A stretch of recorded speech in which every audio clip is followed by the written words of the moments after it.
رمضان رمضان رمضان يا حبيب رمضان رمضان ليتك دوما قريب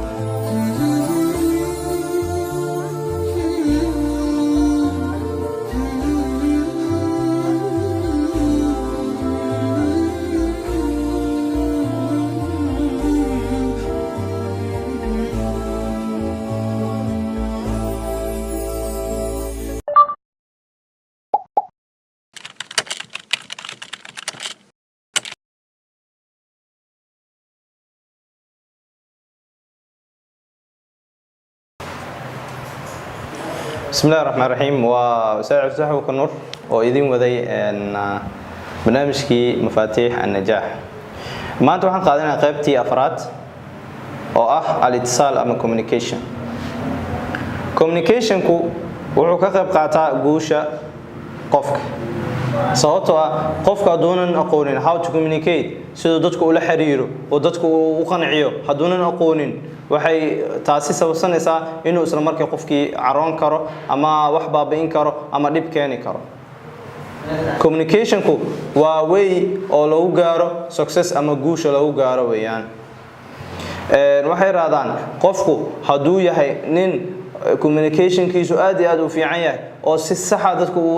ula xiriiro oo information ka si fudud ku heli karo oo asagoo qoslaayo oo smiling ah oo qofka soo jiidan karo waxay ka qayb qaadataa guusha dhabta ah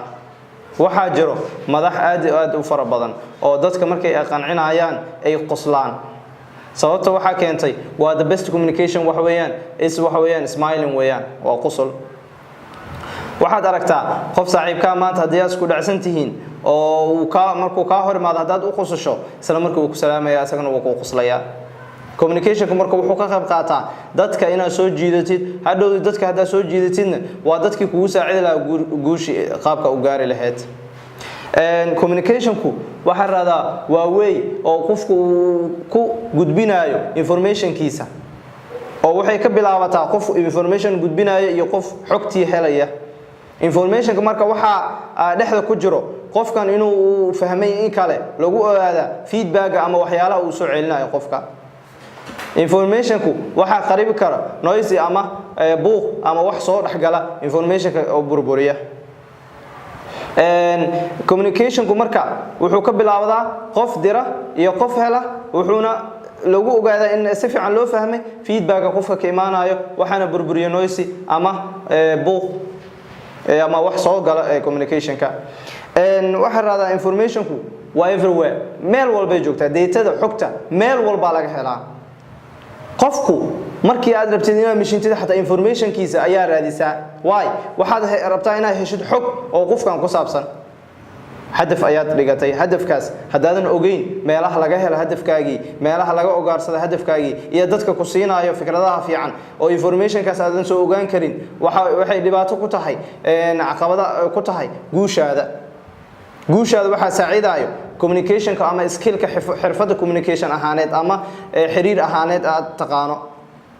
communication ka haduu batana waxaad heli kartaa more information ku saabsan guushaada heli kartaa data maadaama everywhere ay tahay waa communication ku saxda ah communication saxda wuxuu ka imaanaya data ay urursaneysay information ka ku ogaanaysay marka goolkaagu markii aad asad gareyso oo gool aad sameysato hadafkaaga aad dhigsato oo hortaada uu ka muuqdo waxaad u baahan tahay maxay hadafkaagi information ki la xiriiray inaad soo urursato information kaas yaa ka urursanaysa waxa ka soo urursanaysa from family from friends dadkii hore ku wadi lahaa waxa la sameystaa waxa raada as-suhba as-saaliha al-mushajja'a saaxiib wanaagsan oo mar walba ku dhiirigeliya isaga ayaa wuxuu ku ogaan karaa daytadii isaga ayaa communication fiican ku sameyn kara baro sida communication ku loo sameeyo baro communication ku waxa uu yahay baro communication ka sida dadka ay u sameeyaan waxa jiro maadadan oo communication ah oo aad baran karto oo meel walba aad ka heli karto waxay ku baraysaa communication ka saxda ah ee aad sameynaysid xogtaada sida saxda aad ku soo ururinayso waxyaalaha xogtaada burburinaya hadafkaagii waxaad ku gaari kartaa adigoo sameeya ittisaalaad ama communication fara badan oo dadyo fara badan aad la xiriirtid oo aad ka urursatid information oo la xiriira hadafkaaga kadibna hadafkaaga informationkiisa markuu ku urursan yahay oo waraaqado kugu qoray ama book waxa ku sahlanaanaysa hadafkaaga sida ku gaari lahayd communication marka waxa loo qaybiyaa mid af ah oo talking ah oo qofku uu ku hadlaayo oo face to face oo la isku jeedo iyo mid non verbal ah oo la isku jeedo muxuu laakiin laga wada hadlaayo gacanta communication wuxuu ka saacidayaa inaad noqoto leadership fiican oo wanaagsan oo hadhowda hadafkaaga ku saacidayo leadership kaas wuxuu keenayaa inaad barato body language-kii dhaqdhaqaaqa gacantaada iyo face-kaaga iyo dadkiisa u soo jiidan lahayd ayaad baranaysaa markaad baratidna waxaad qancin kartaa thousands of people in ka badan ayaad qancin kartaa hadhowdi dad badan ayaad qancin kartaa oo hadafkaaga ku qancin kartaa body language marka waa non verbal wuxuuna ka saacidaya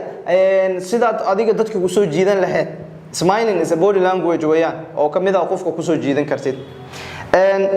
information ka inaad soo ururisid oo si sax ah ku soo ururisidna waxay sababtay inay ku gaarsiiso guushaada waxa jiro waxyaalo burburiyo guushaada oo lagu magacaabo barriers of effective communication caqabadaha keena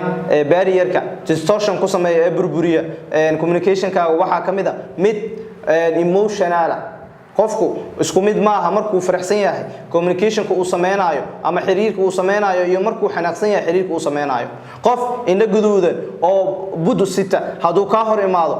lama hadli kartid xitaa hadaad wax uga baahan tahay hadaad aragtid aabaha oo maanta careysan oo meel fadhiya hadaad aragtid oo adigana lacag ugu baahneed ma weydiisan kartid sababtoo ah emotionkiisa dhan ayaa ka duwan sidii hore aad ku taqaanay emotionku wuxuu ka qayb qaataa inuu communication si sax kugu gudbo iyo in kale ayuu ka qayb qaataa waxa jiro psychological qofku haduu isagoo dhan psychology ahaan si kale u muuqdo qaabkiisa uu appearance-giisa uu xun yahay maanta ma wala hadli kartid ba oo cabsi ku gelinayaaba indhihiisa ka baqanaysaa isku mid maaha qof balwad leh iyo qof kale qofka balwad leh waxba kuma aamini kartid waxba uma dhiiban kartid information uma gudbin kartid communication lama sameyn kartid sababta wixii soo dhan baa khaldan qofka kalena wixii soo dhan baa u saxsan waadna aamini kartaa waana soo jiidan kartaa dadku waxay aaminaan dadka mar walbo fiican maxalla khiyaarta ah ee diinta leh waxa kale oo jiro mid kale oo ah maxara language barrier qofku hadaa kala duwantiin language-kiina haduu kala duwan yahay waxba isku ma gudbin kartiin sababtoo isma fahmaysaanba waxa kale oo jiro culture-ka qofka hadii uu culture-kiisa ka duwan yahay waa dhibaato badan ayay sababaysaa xataa isla ma noolaan kartiin oo nin ajnabi ah marka lagu keeno waxaad leedahay magac baad u bixisayba ajnabi ayaa leedahay sababtoo culture-kiina ayaa kala duwan xitaa hadaad isku aftiin waxa jiro culture oo dadyo fara badan kala duwan hadaad iska daa dibadda gudaha hadaad u soo laabato waa la kala duwan yahay nin kasta wuxuu leeyahay xamarweyne hadaad tagto istaghfar waa laga yaqaana afgooyo hadaad tagto waxa laga yaqaana stone oo hada la joojiyo waxa soo dhan oo diin ahaan oo qofka caado oo dadka iska dhigteen ah diin ahaan banaaneen communication-ku waxyaalaha burburi marka waxa kamid ah dadkii oo kala duwan culture-kooda kala duwan language-kooda kala duwan communication-ku distortion-kiisa waa inta waxaad ururisaa xog ku haboon hadafkaaga si aad u gaartid hadafkaaga